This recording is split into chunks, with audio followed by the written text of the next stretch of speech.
نظام الدین اولیاء، کرم فرما محترم المقام لائق صدر احترام حضرت پیرزادہ سراج مدنی نظامی جنرل سیکریٹری، اس کی تقریبات اور ہمارے محترم ظفر الدین برکاتی صاحب، کرم فرما عزت مآب مولانا جنید صاحب، حافظ و قاری ذیشان صاحب، تمام ہی معزز مہمان حضرت قاری ریاض صاحب، سامعین السلام علیکم ورحمۃ اللہ وبرکاتہ۔ الحمد للہ رب العالمین والعاقبۃ للمتقین والصلاة والسلام علی سید المرسلین وعلی آلہ واصحابہ اجمعین، اما بعد فاعوذ باللہ من الشیطان الرجیم، بسم اللہ الرحمن الرحیم۔ قال یا ایہا الملأ ایکم یأتینی بعرشها قبل ان یأتونی مسلمین، صدق اللہ مولانا العظیم وبلغنا رسوله النبی الامین الکریم، ونحن على ذلك لمن الشاہدین والشاکرین والحمد للہ رب العالمین۔ ایک مرتبہ نبی اور آل نبی کی بارگاہ میں بآواز بلند درود و سلام کا نذرانہ پیش فرمائیے۔ صلی اللہ علی النبی وآلہ صلی اللہ تعالی علیہ وسلم۔ حضرات، ہماری اور آپ کی مشترکہ خوش نصیبی ہے کہ ہم ایک ولی کامل، صوفی باصفا، طوطی ہند حضرت امیر خسرو کی بارگاہ میں خراج عقیدت کے گلہائے محبت پیش کرنے کے لیے حاضر ہیں۔ بے شک یہ وہ عظیم ہستی ہیں جن کو صرف آپ کے بھارت میں نہیں پہچانا جاتا، بر صغیر ہی نہیں بلکہ پوری دنیا محبت میں ان کا نام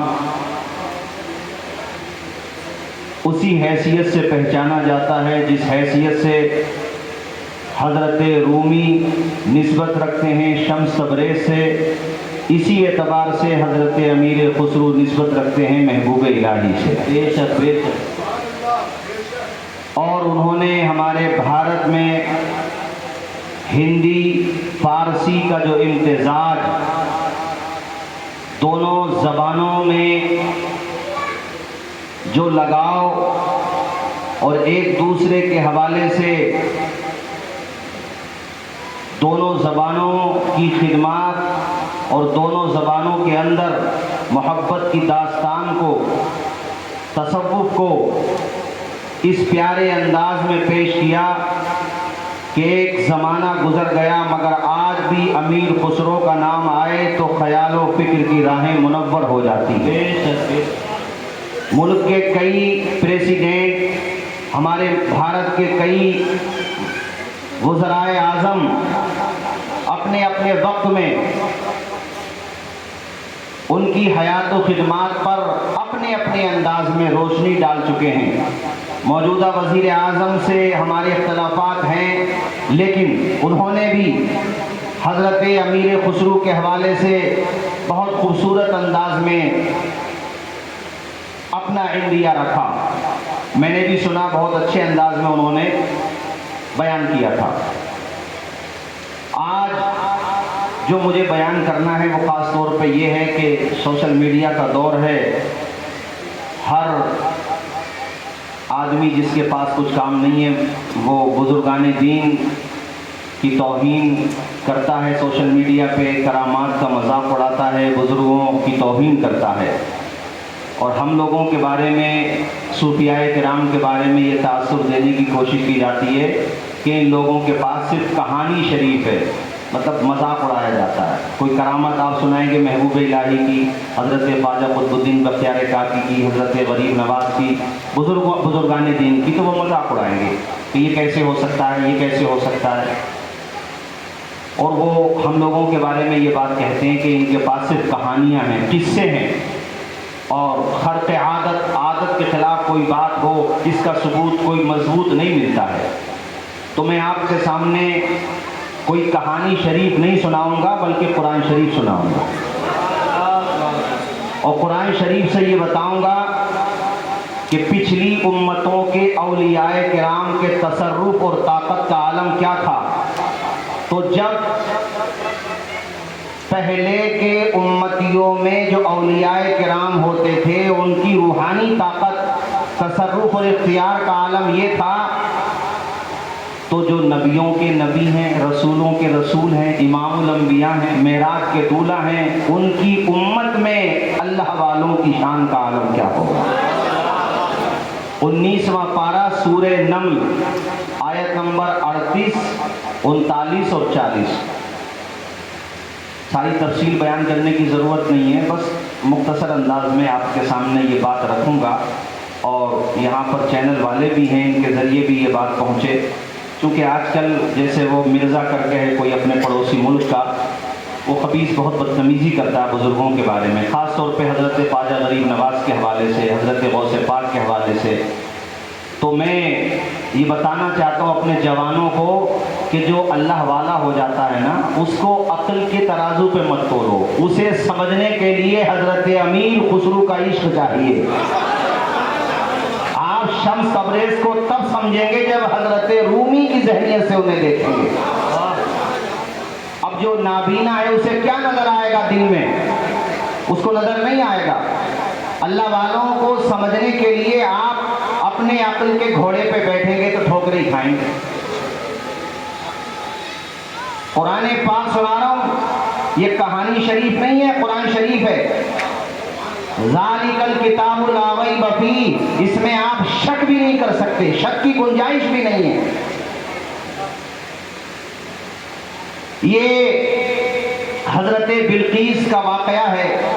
وہ آ رہی تھی حضرت سلیمان کے پاس اپنے لاؤ لشکر کے ساتھ، 3 میل کے فاصلے پر رہ گئی تھی، صرف 3 میل کے فاصلے پر، اور کئی سو میل کا فاصلہ ہے جہاں پہ ان کا دربار تھا، جہاں سے وہ آئی تھیں، جہاں پہ ان کا تخت تھا، اس پہ سونو چاندی جڑے ہوئے تھے، ہیرے جواہرات. کئی سو میل کے فاصلے پر وہاں سے وہ آنا تھا. یہ آ رہی تھی لاؤ لشکر کے ساتھ، اپنے تخت و تاج کو لوک کر کے بند کر کے. وہاں پہ باڈی گارڈز بھی لگے ہوئے تھے، سیکیورٹی والے بھی لگے ہوئے تھے. اللہ کے پیغمبر نبی ابن نبی حضرت سلیمان علیہ السلام کے ذہن میں یہ بات آئی کہ بلقیس آنے والی ہیں، تو کیوں نہ وہ تخت جس پہ بیٹھ کے وہ فیصلے کرتی ہیں ان کے آنے سے پہلے پہلے میں دربار میں منگوا لوں، تاکہ وہ میرے دربار کی یہ شان دیکھیں کہ یا اللہ جو تخت وہاں بند تھا وہ یہاں کیسے آ گیا. تو جب وہ یہ شان دیکھیں گی، نبوت کا یہ معجزہ دیکھیں گی، متاثر ہو جائیں گی اور ان کے دل پہ اثر پڑے گا. اب انہوں نے اپنے دربار میں اعلان کیا، فرمایا کہ کون ہے تم میں جو وہ تخت لے کے آئے بلقیس کا. ان کے مطیع و فرما بردار ہو کر آنے سے پہلے، اب بتاؤ 3 میل کے فاصلے پر حضرت بلقیس ہیں، ان کے ساتھ لاؤ لشکر ہے، وہ آنے والے ہیں، اور وہ کہہ رہے ہیں کہ مجھے وہ تخت ان کے آنے سے پہلے چاہیے. انہوں نے دربار میں اعلان کر دیا. سوشل میڈیا کے ذریعے جہاں تک بھی بات جائے ان کو بتا دوں، یہ کہانی شریف نہیں ہے، قرآن شریف ہے. آپ انکار کریں گے دائرہ اسلام سے خارج ہو جائیں گے. یہ کسی مولانا کی ذاتی رائے نہیں ہے، یہ قرآن مجید ہے. جانتے ہو کیا ہوا میرے بھائیوں؟ حضرت سلیمان علیہ السلام نے جب فرمایا، قرآن کہتا ہے آیت نمبر 39، قال عفریت من الجن انا آتیک بہ قبل ان تقوم من مقامک. ایک جن کھڑا ہوا طاقتور، اور اس نے کہا کہ حضور آپ مجھے اجازت دیں تو آپ کی مجلس ختم ہونے سے پہلے پہلے بلقیس کا تخت آپ کے دربار میں ہوگا.